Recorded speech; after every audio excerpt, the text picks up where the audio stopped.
presentation.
Okay, great.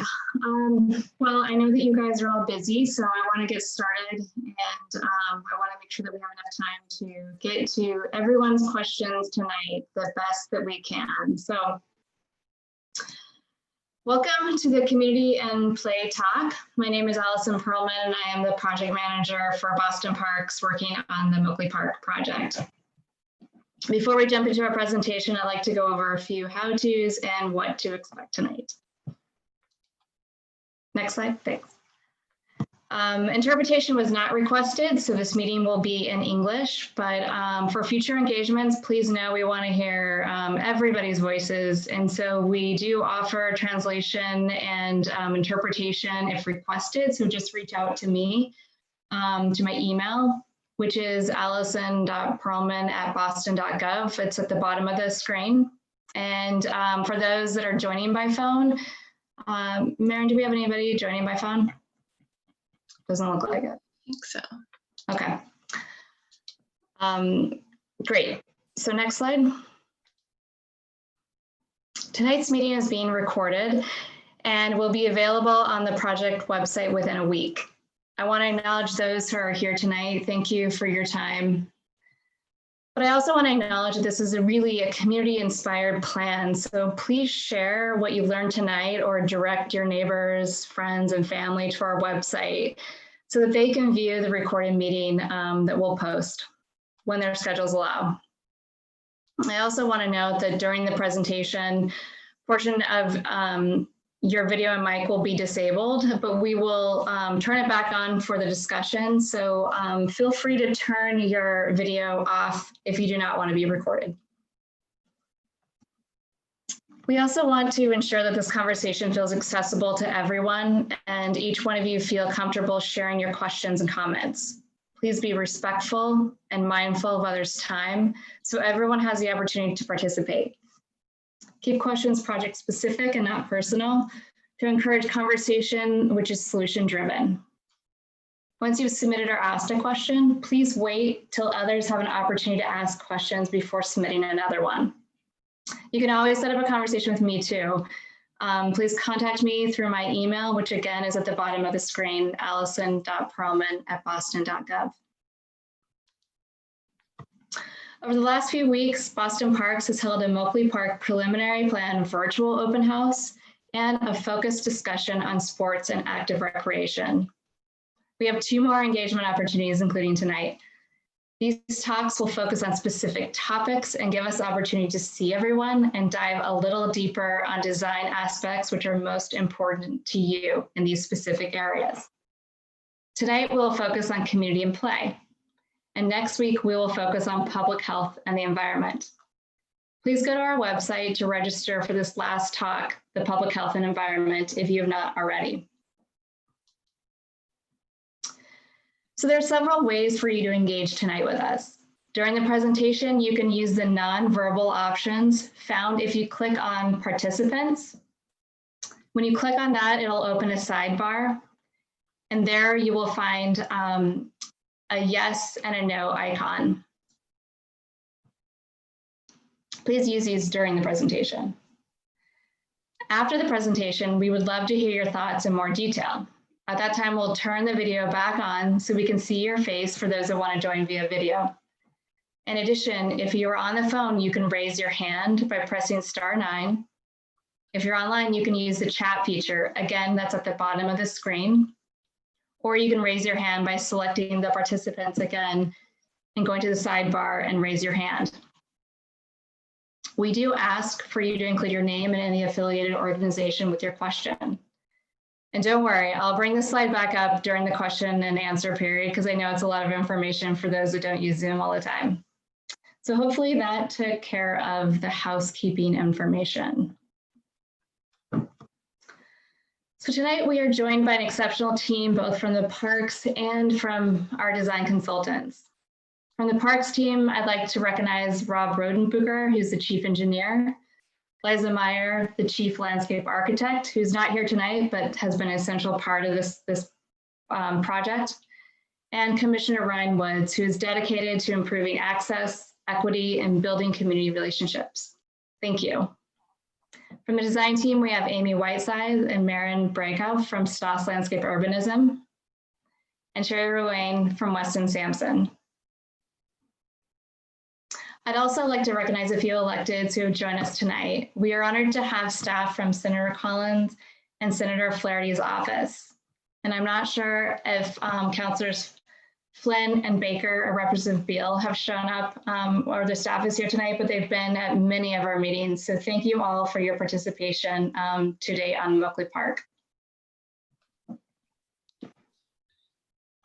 As I mentioned, we'll start with a brief presentation followed by a majority of time left for us to talk with you. First, though, can we go to the questions? Thanks. First, though, I'm curious on how many of you attended the Moakley Park Open House Overview on October 27th. As a reminder, you can click on the participants, and then there you can find a yes or no. Perfect. So it looks like it's kind of across the board, maybe 50-50, maybe a little bit more. Great. So, it's great to have a mixed group of people because I think that kind of gives us an indication that some people have been part of this process all along and other people, this is maybe new information. So I think if you missed the October 27th presentation, that was really a great overview of Moakley Park preliminary plan. And you can find this presentation and last week's sports and active recreation presentation at our website. And I really encourage you to go and look those up because there's so much information there. It's really valuable to understand the whole park preliminary plan. Can you go to the next slide? But tonight, I think that we would really like to dedicate our time specifically to community and play so that we can make sure we have time to answer everyone's questions about this specific topic. And again, if you're really dying to talk about sports or kind of some of the resiliency stuff, the sports stuff, you can email me directly, and the resiliency and environment and public health stuff, we can talk about next week at our engagement on Tuesday. Great. So tonight, I just wanted to kind of run through quickly the 2018 vision plan, what we've heard, and then also, obviously talk about the 2020 preliminary plan. So in 2018, we kicked off the plan to re-envision what Moakley Park could be. We were excited to integrate climate resiliency with improving sports facilities and community amenities. This plan set forth a vision for a district-scale coastal flood protection system via a landscape berm that ran along Day Boulevard and connected off-site to future work. In addition, the vision plan added waterfront activities, created 4 recreational rooms, and integrated play and courts and skate right next to Preble Circle. Next slide. During the vision plan, leading up to the preliminary plan, the community input was paramount to informing the design you'll see tonight. Through this process, we heard better pathways for walking and adding benches through the park was important. Add older adult activities such as bocce and shuffleboard. Increase safety by improving crosswalks and lighting at a skate park to the south. Provide a diversity of play options for different age ranges. Add more programming for cultural and seasonal events. And add more food options such as picnicking, barbecue areas, or food trucks or cafes. Next slide. Today, the 2020 plan reflects the many voices we heard from over the last 2 years from families, older adults, sports enthusiasts, and community organizations. In this image, we're looking across Moakley Park out to the Boston Harbor. And in the lower half of the screen here, you'll see Old Colony and Maryland McCormick. The preliminary plan continues to provide coastal flood protection for the neighborhood, again, along the edge closest to Day Boulevard. But it creates an expanded waterfront area with walking, play, and gathering. It adds a more dispersed, active edge weaving in and out of the sports recreational rooms with gathering spaces and play as soon as you enter the park. It adds a skate park at the southern end, adds large play area in the middle, and adds multiple pathways lined with trees, benches, and lighting. Next slide. I think it's safe to say that our common goal for Moakley Park is to be filled with kids, families, and neighbors throughout the year. In order to meet this goal, the preliminary plan offers multifunctional gathering spaces, dynamic play areas, and programming for all ages, abilities, and backgrounds. Next slide. As we continue to further develop the community and play spaces and create a variety of experiences, we are guided by the following ideas. Flexible, to allow exploration and accommodation for a wide range of gathering and play. Next slide. Immersive, creating a sense of place through interaction with the landscape and people. Next slide. Spontaneous, celebrating the ability to engage with the seasons and the unexpected. Inclusive, creating a welcoming park for everyone. Community-oriented, providing opportunities for people to come together. And of course, fun. We can all use a little more fun in our lives, especially after this last year, connecting with our friends, family, and our neighbors. Breaking the community and play elements out, you can see how each are dispersed throughout the park. Specific to play, series of small and large areas offering different types of play, whether it's playgrounds, water play, gardens to explore, or a skate park. Next slide. Specific to community gathering areas, again, you can see a series of small and large areas. Small areas can host the informal gathering of friends or birthday parties, areas along the waterfront for picnicking and barbecuing.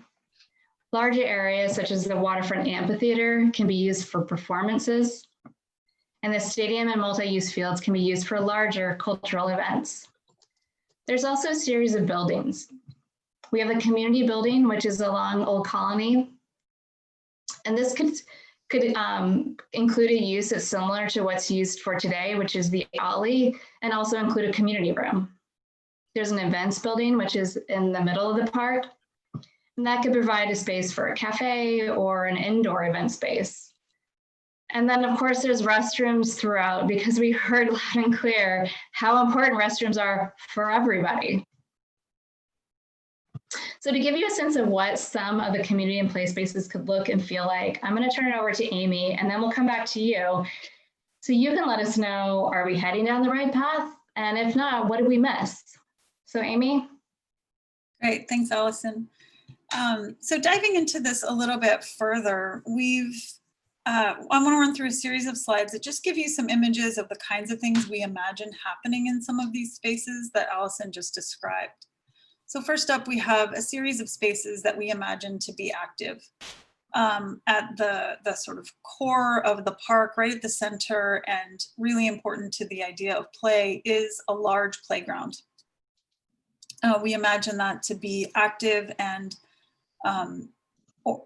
split into different sort of groupings of different ages. So, it's very much inclusive for people of all ages and abilities within that one large playground. In addition to that, we imagine a series of other small spaces throughout the park where a little bit more spontaneous play can happen. Things like slides, play equipment, just a single piece of equipment that might happen kind of around the park.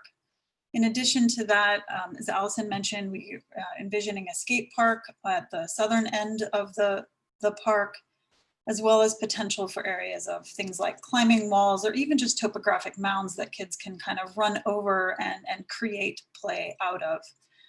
Additionally, we imagine areas for seniors or even other community members to come and play things like table games or engage with a sensory garden kind of environment. Next slide. In addition to that, we have two specific features that are sort of water features in the park. One at the entry plaza, which is right next to Preble Circle today. And then in the plaza at the Carson Beach side of the park, another sort of water fountain. These can function as both areas of play, but also areas of cooling on a really hot day. In addition, we think there are a number of places such as this little sensory garden on the north end where things like just cooling stations, places where a little bit of mist might be able to be found in the park on a hot day. We also imagine places for what we're calling exploration play that it might change over time. So moments of art within the park that is something you can engage and interact with. Sledding, something that happens just because we had a big snowstorm and now you can go and sled on the mound that functions as seating at the stadium on another day. Gardens, just small features, even things like benches that can be interpreted and used as ways to explore your body and explore the environment. Next step.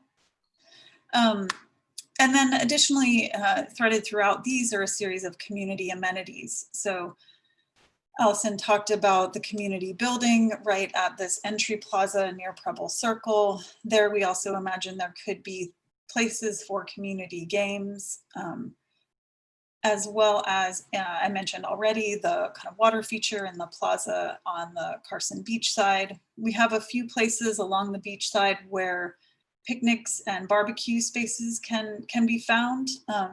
Really just places for the community to come together to gather in different ways, both indoors and outdoors. So here, where we see this picture of sort of a wedding might happen at the event building that Allison pointed out.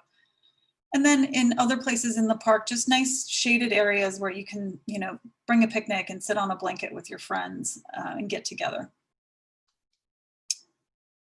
A lot of these features are situated in what we're calling the city edge, which for those of you who came to the overview, you'll know that's sort of a strip of the park along Old Colony. The way that's organized is along the roadway, there's a bike lane, and then there's this tree-lined community path. So you can take a walk with a friend all along this path. There's then just adjacent to that, a running track, which runs the full circuit of the park.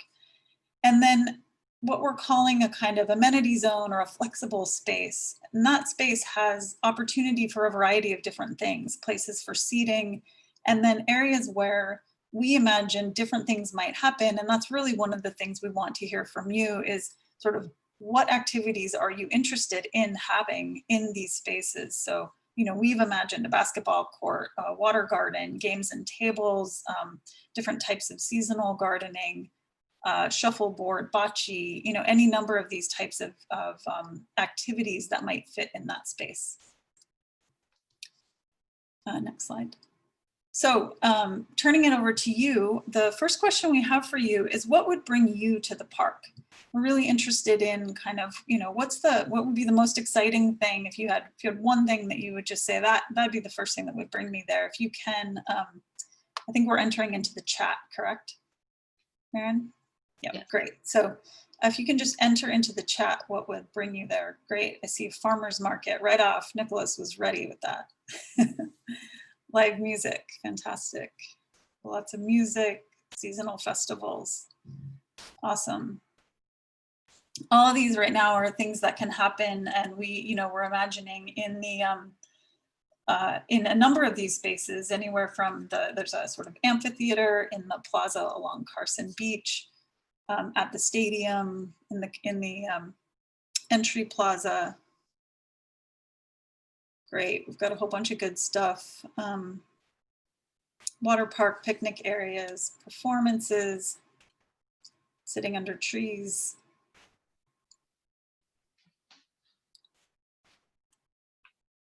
Fantastic. This is great. We also would come to the park for all of those things. So great. So I think I'm going to turn it back over to Allison. We really, or actually I'm going to turn it over to Maren. I apologize. Maren is going to, what we want to do now is just have a little Q&A. So we want to hear from you. You know, what can we further explain? What types of things are you interested in? And if you can either raise your hand through Zoom demonstrated, excuse me, down at the bottom here in the participants, you have the opportunity to raise your hand virtually. You can also enter a question into the chat. And I think at this point we should be able to turn your video on if you would like to. If you don't want to turn your video on, just feel free to leave it as is. And we're happy to answer any questions that you have. Maren will kind of curate those for us and help to divvy up the questions to the right people.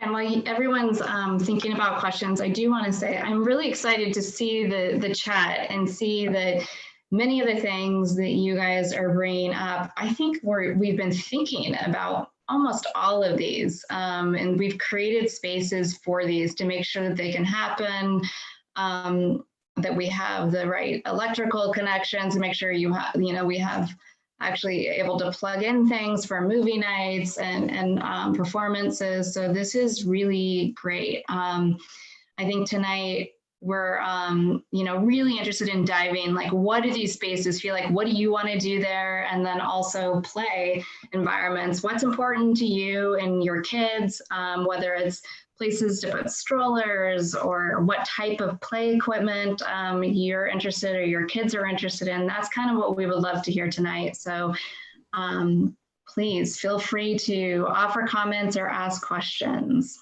There's a question from Roger that is, yes, Roger, great point. We do have, he's asking about walking paths geared towards seniors and disabled. We do have, yes, thanks. In this image, we have a kind of community path right along the edge near Old Colony that is sort of tree lined, nice wide path with we imagine, benches would be sort of along the way. That would be graded and wide enough for people of all abilities and sort of, all needs there.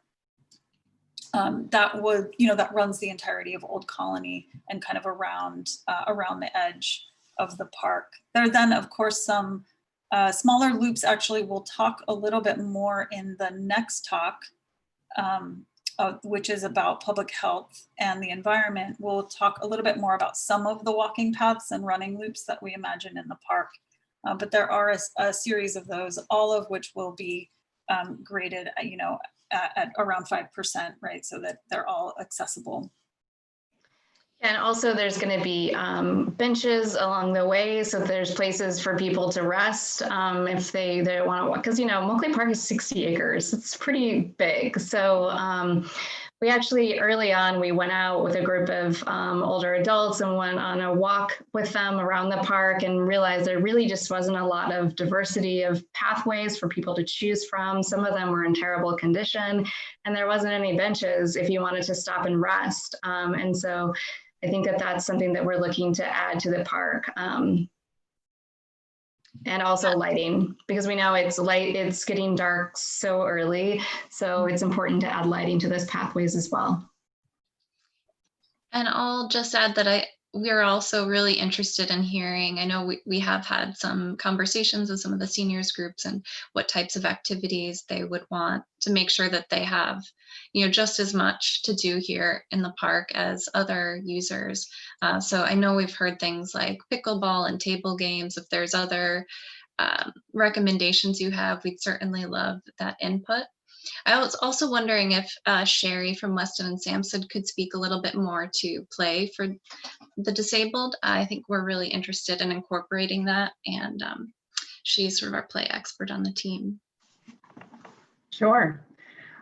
So something to think about with inclusive play is really making sure that families can explore these places together, and that everyone can really move through the space and experience the various features together without feeling like they need to be relegated to a different part of the park. So what we focus on is making sure that high points and some of the exciting features, as well as quiet spaces and a lot of the active gross motor skill development, including rocking and spinning and swinging and sliding, are all accessible and inclusive, not only for kids, but also for adults, because we have a lot of situations where kids want to be at the top of the play structure with their mom, and she may be in a wheelchair or use a walker. So all of those things are really important in considering how those spaces are designed. Allison, maybe you can answer this question about local artists. Are there any plans to showcase art from the local community? And that comes from Nicholas. We don't have plans yet that specific, but we certainly have locations where we could do something like that. And I think we heard from several people recently just about kind of maybe temporary art installations too, and how they could change. So yes, like this is a 60-acre park. Like I said, we want to make it interesting and exciting and activated. And so we will have to be thinking about how to encourage people to come to the park all the time. And so I think that art is a good way to do that, especially if it's something that could be temporary and changing all the time as well. So we'll make sure that we carve out an area or areas so that we can accommodate something like that.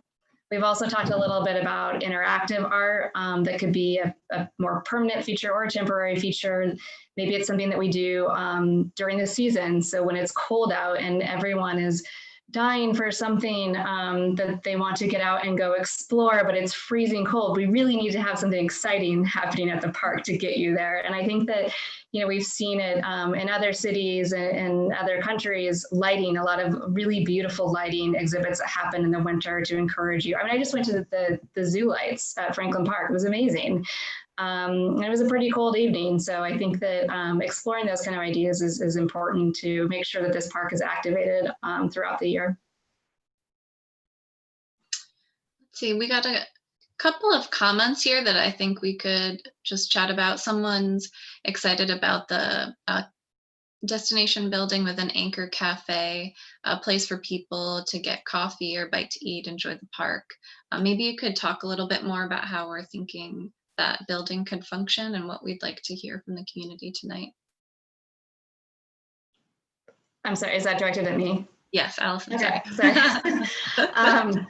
Zoom is so hard sometimes. So yeah, the community building. So I just want to say that a lot of these buildings, minus the operations building and the restrooms, are really kind of placeholders. And we're really looking to the community to figure out what's the best fit for those buildings. So the event building, we've heard that people are excited about, a cafe, a place to get coffee at the very least, something warm, maybe some pastries or something. So that seems like a good option.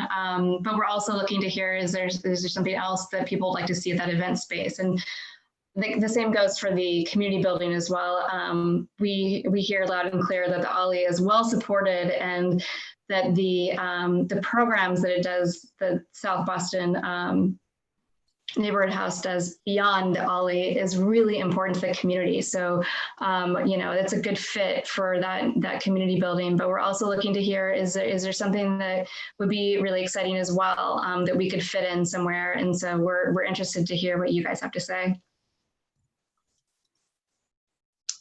Great. And while they're thinking about that, we got another question about art from Carolyn. Like Nicholas, wondering about art, any possibility of engaging Artists for Humanity or Dorchester Art Project or other organizations to help in the creation? Allison. Well, that's a great statement question. You know, I'm really glad you brought that up, because early on, and I think when we first started thinking about maybe the vision plan, or it was early on in the project, we reached out to the Artists for Humanity, and I got to know that program really well. And it's such an amazing program. And so, yes, it's something that we need to kind of re-engage back in on. So thanks for reminding me. And I think that, you know, there's a real opportunity there.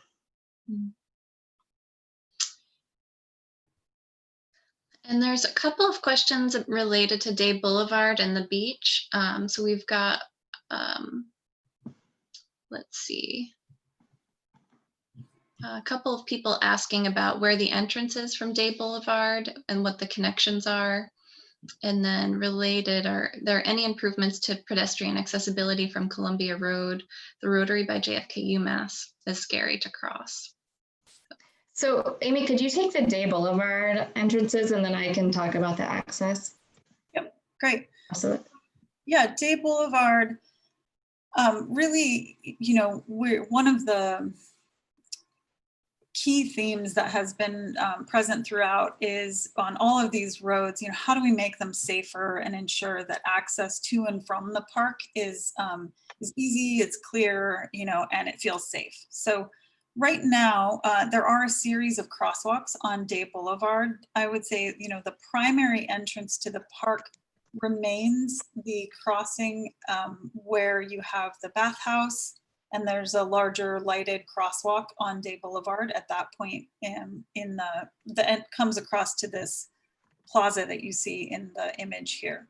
We also are looking to improve on some of the other crosswalks along Day Boulevard, so you could cross from the Carson Beach side over into the park at a series of locations.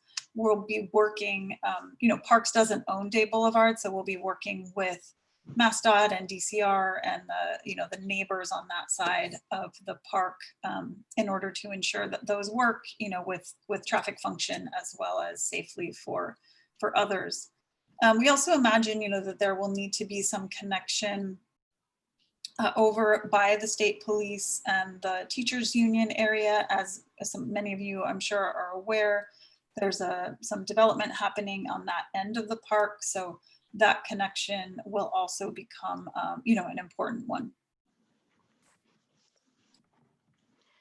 Yeah, and I just want to add, I think Sarah Freeman's at this meeting, and she also brought up this access issue at one of the meetings, and it's a really good point. I think that if we can't start those conversations, it's really a missed opportunity for us, because we're going to create this really amazing park, and access to it's going to be really hard. And you know, I think when you look at it, it's from, you know, a bird's eye view, it's really well connected through pedestrian, bike access, public transit, but then those connections really, there's significant barriers in those connections. So I think, you know, again, we don't own the roadways around the park, but we do, I think it's, you know, it's on us to start and be part of those conversations and really start to better understand those barriers to the park. And so we'll be kind of working with pedestrian focused advocacy groups and the public to understand what are those real access issues. You know, I'm hoping that once we get through this, you know, winter, we can be out on site again and walking to the park with people and talking about those issues. and then figuring out how do we start a larger, broader conversation with other departments within the city and with the state to figure out how we improve that access. Because I think, you know, whether you work for the city or the state or a different department, we all agree that safe access to open space is really important, and we want to make sure that we're providing that. So I think it's a great question, and we're all struggling with it. But every time you ask that question, it pushes us to continue that trek and make sure that we are bringing it to the top of the list of priority issues. So thank you. We will also be talking a little bit more about that in the next meeting as well, if you're able to attend that. You'll see a few diagrams illustrating the connections that we imagine. Amy, I'll give this is more of a comment, but I think it's maybe something we could elaborate a little bit more in the design and the way that we're thinking about these spaces. Love the Grace Trail self-guided e-masted on the Harbor Walk. Those types of curated reflection prompts would be great. So maybe you could speak a little bit more about some of the more passive, like natural areas we've been imagining. Sure, yeah. Well, first, I think I want to say that, you know, connection to the Harbor Walk is really important with this park. It's kind of one of the opportunities that we have.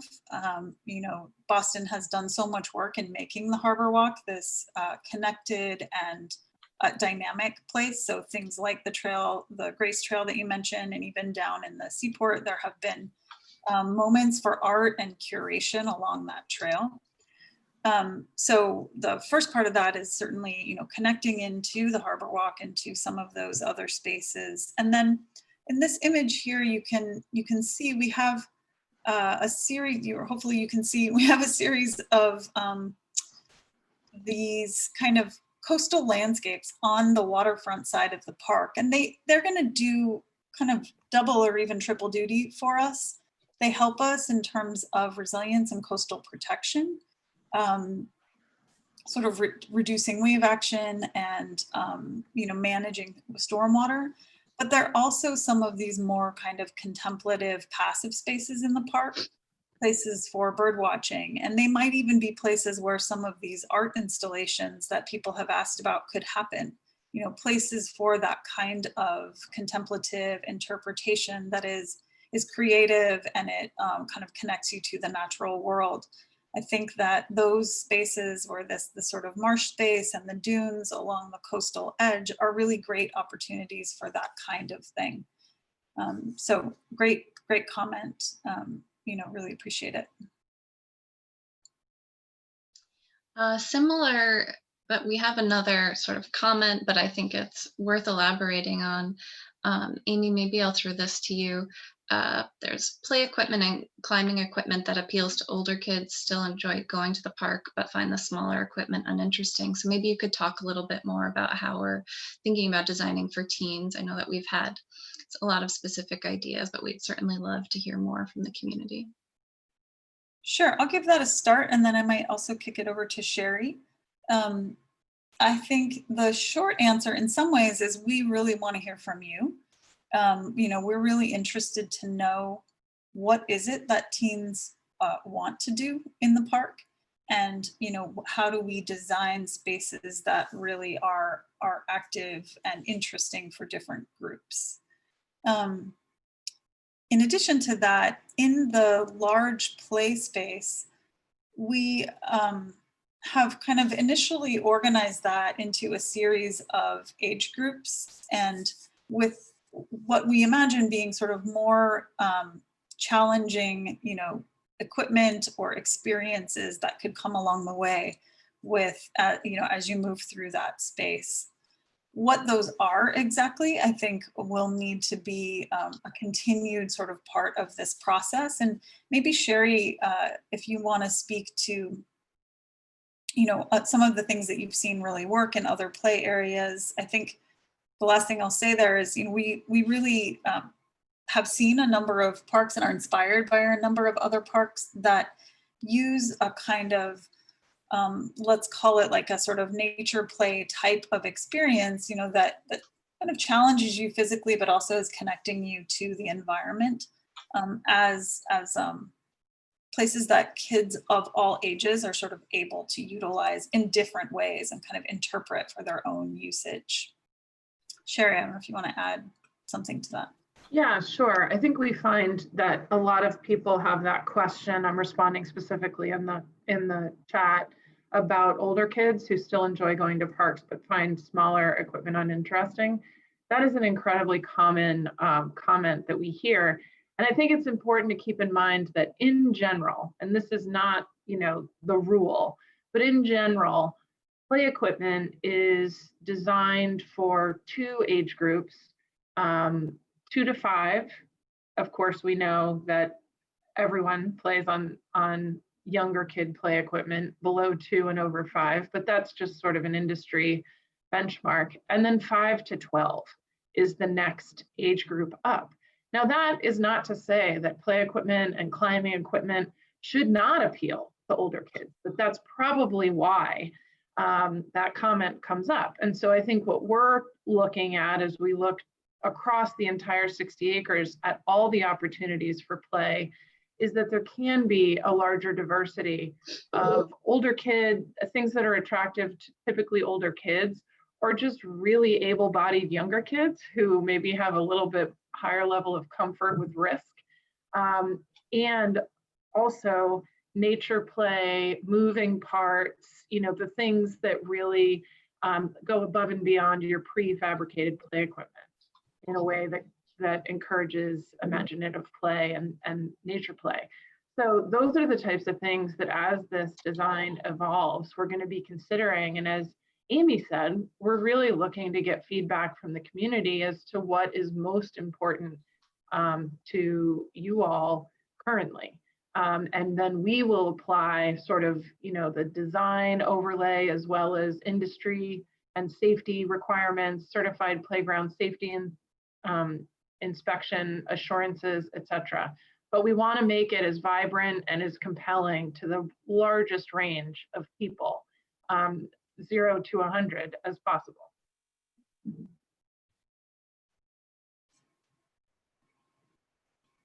Great, thank you.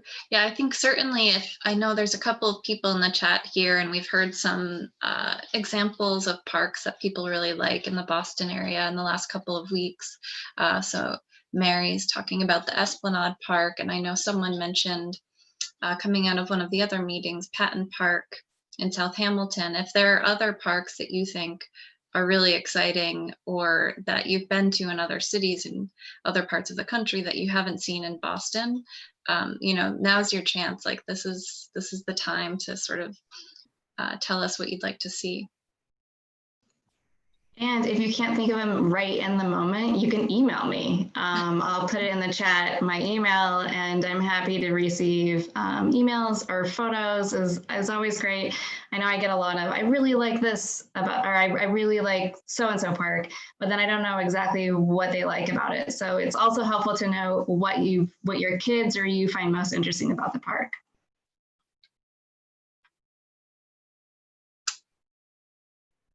Lars Anderson is coming up. Lawn D is coming up as an example for teens and adults. Let's see, Carolyn, anyone is welcome to also raise their hand and speak up if you have something to say. We had a lot more people raising their hand in the sports meeting. You guys are a bit of a quiet bunch here tonight. Good chat skills though here. Yeah. So let me read Carolyn. Seems to be a lot of good ideas here. Lawn on D had traction, so ideas for teen adult play like swings, bocce, Jenga, etc. Places for selfies, which is, all we're designing for now is it's for the gram. Step and repeat like photo walls. Think big angel wing install on the Rose Kennedy Greenway. DJ booth that teens can sign up to host gigs. When I grow up, I want to be on chalk walls, spray painting, skate park, arcade, indoor, outdoor, skeet ball. Wow, lots of ideas there. This is absolutely what we're looking for. This is fantastic. So thank you. We really appreciate it. I have young kids, but just kind of figuring out what attracts older kids and, just very, young adults or even older adults. What attracts you guys to come out and play is what we want to hear. Yeah. I saw here Marta had a comment about Christmas markets like in Austria. I was just in London last Christmas, and it really is amazing the way the Christmas markets are super active, really cold, seemingly miserable days. And there's loads of people out there. There's great food, it's a really fun environment. So I think that's exactly the kind of thing that we're hoping for here, is that this starts to be a place where big events, start to happen. Over time, events come back. We've actually heard from people that they used to come to Moakley Park for the 4th of July, or they used to come here for movie nights or other things that, kind of historically the community used the park for. And, really, I think through this plan, it'd be great to see a lot of that stuff coming back and new uses. What are the kinds of events and festivals that people today want to have that the community can kind of bring the energy. So these comments are great. And then we've got a couple of questions here about the sport courts, so about tennis and basketball. So Amy, maybe I can shoot these towards you. Is there room for one more tennis court somehow? There's lots of folks playing these days.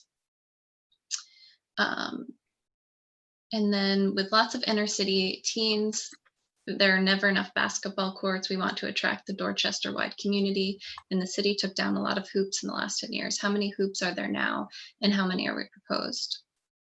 Yeah, sure. So we heard in the sports meeting last week, definitely some interest in an additional tennis court. And we didn't hear about basketball courts actually during that meeting, but we also, we feel like they are really important. They're a great space, for gathering and play. We have, so I think the short answer to the tennis court question is, emerging from all the feedback we're getting from these conversations, we will be looking at where are the opportunities to add. We have a lot of different constraints, as you can imagine.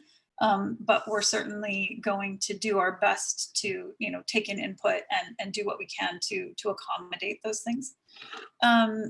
Basketball courts, there are 4 in the 2020 plan. I believe, if I'm not mistaken, there's 4. Yeah, correct. Great. So we are basically replacing like for like, but with improved spaces, and sort of our plan right now sort of redistributes them a little bit so that there's a couple in one place and a couple in another. Again, that's one of those kinds of things we're interested in hearing as we go along, like what is the right place for them? Where will they be best used? And then we've got one building question, Alice, and I'll shoot to you. This is from Phyllis. Will the building on the beachside stay? So the bathhouse, etc. Yes, so that's DCR property, and a beautiful building and well used in terms of public restrooms, and they have concessions there, I think, and the offices, DCR offices. So yes, that will remain. I think that DCR is thinking about the future and sea level rise and how that building's going to be impacted. So I know that that's on their radar, and they're thinking about that. And so hopefully, we can try to help address that.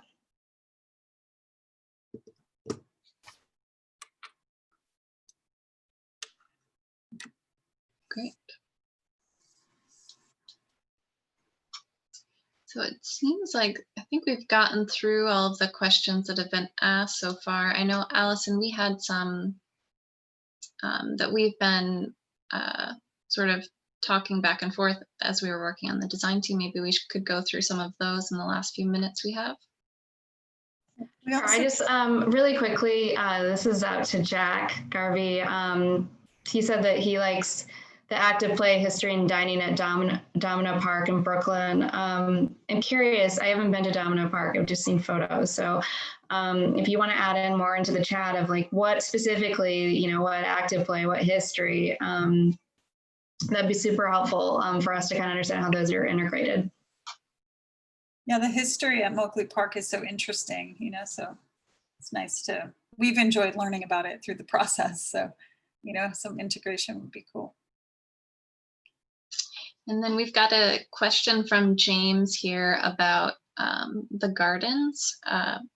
And this is about sort of what will be private and public. So Allison, I'll send this one to you. Will the gardens be accessible by all the public, or will there be individual plots that someone or family can reserve? If they are public, how will this work, and who would be responsible for the overall upkeep?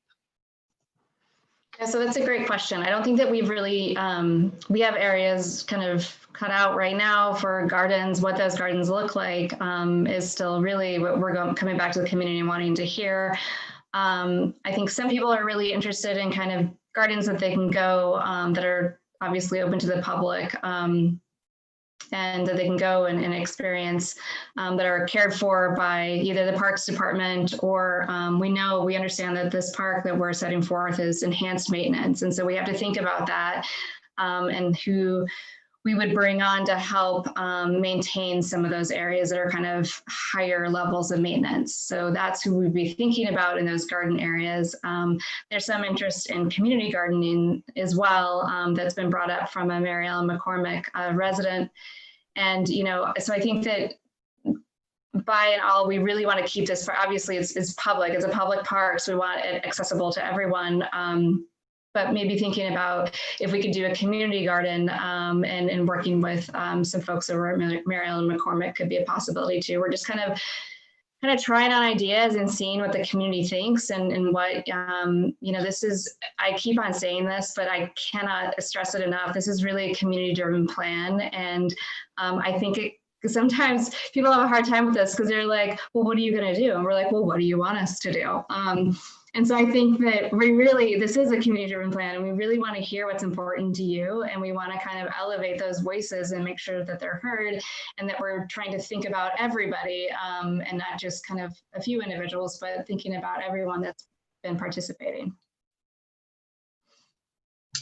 And Brandon has a question. I think it might have been one of the first ones that we covered, but maybe we can just reiterate. He's wondering if we can speak more about how the park is going to accommodate folks with mobility, disabilities, and sensory impairments. Sherry, would you like to tackle that? Sure. So beyond just the play, which we did speak about already, certainly all of the pathways throughout the park will be compliant with the American with Disabilities Act. And that means that their slopes will not exceed 4.5% and that they will be smooth and there won't be any barriers within them. But also signage and wayfinding will have components that will make sure that it's as accessible for everyone as possible. And then within the play area specifically, when we think about neurological and other disabilities that people struggle with, making sure that there are quiet spaces of refuge to balance out active play areas. And that also obviously will be true throughout the park. There will be passive recreation opportunities throughout the park, but especially in playgrounds, that becomes incredibly important when there are kids or adults that have neurological struggles where they really just need to take a break and get out of the action. So all of that is going to be part of that consideration. Great, thank you. Allison, we've got a couple of questions about permitting that I'll group together for you. One is about court permitting and maybe, you know, I think we are aware that there's an issue sometimes with permitting that sometimes it's permitted for longer than it's actually used. So Mary's suggesting that perhaps there's signs about how long people can use the courts. And permitting with the field, same thing. permitting with tennis courts. And then Alice is asking a question about, would the barbecue and picnic areas require a permit, and might there be a simple system for accessing a grill? Those are tough questions. So the permits. So yes, we've heard from a lot of people that the permits are often pulled for longer periods on the fields, and that they're not being used, and this park is too precious for those areas to not be utilized. So we're looking at ways to improve utilization, whether it is through kind of rethinking the timing for the permits and working with our permitting department, or doing improvements on the field so that people can get on, because sometimes people aren't coming onto the fields because there's drainage issues or something. So we're thinking about those. And then in terms of permits for courts, we typically don't permit the courts, but you can reserve a court online, I believe right now. And so we'd be looking at that a little bit. And then also permits or reservations for barbecue grills. I think that we would really need to be thinking about reservations for grills and thinking that through with the community, because I think it's hard for people to go to the park and think that they're going to barbecue and then there's no grills available. But we also want to make sure that these grills aren't reserved for months in advance, and the community that lives right there can't go across the street and use the grills. So we really need to work on that piece further, and kind of all that permitting kind of falls under operations planning, and we just haven't quite hit the operations plan yet. We're starting to think about it and think about how we could expand our capacity and partner with people to kind of think about these ideas, but we're still kind of early on in that process. But I assure you that we'll be thinking about permitting for all of these things going into the future. Yeah, and then just while we're on the barbecue pits or barbecue grills, there's a question here about, does Boston Fire allow barbecue grills? And that's, that we have a long ways to go to figure out how all this is going to come together. But we've heard loud and clear that barbecuing is really important. And when we don't provide grills, people bring their grills. So we want to make sure that we're providing spaces that are safe and that people know this is where you grill. So we need to do some work. We have some homework to do and work with Boston Fire Department and the community and figure out how to make that work for everybody. And then we've got a couple of comments here about beer gardens. It seems we have some fans of beer gardens and some people that don't think we need them in South Boston, given the number of other bars. Is it something the Parks Department is open to? Beer gardens are a little more complicated. Right now, we don't do alcohol in parks. There's a couple special workarounds in terms of special events, but otherwise we don't really do beer in parks. And so it's something that we would explore, but we also recognize that there's some people that really don't feel like we need alcohol in the parks, in the public parks. And so that's a piece that we really, I can't answer right now, but as of the present time, we don't do alcohol in parks. Okay. I think we've gotten through all of the questions. Again, we're at the 7 o'clock mark, but we're happy to stay longer and chat if people have other thoughts and things they'd want to share.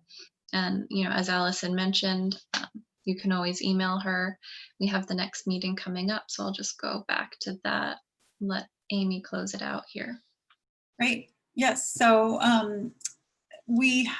this is the third of 4 of these meetings, and the last one will be happening next week on the 24th. Again, from 6 to 7 p.m. Very similar format. We'll be talking about public health and the environment. So that will cover issues around resiliency, all manner of resiliency, from heat, stormwater, coastal flooding, as well as some of the walking trails, running trails, kinds of things.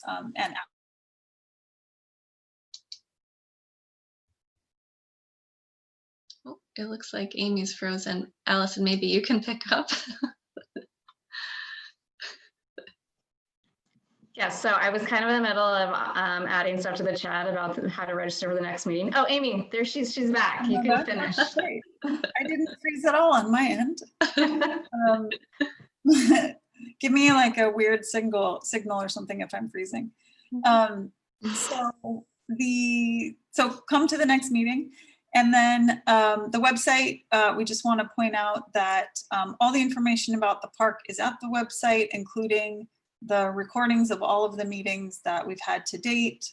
This meeting will be there, as well as future meetings. Also, a great resource for future information as it comes out. Great. So thank you. Oh. Oh.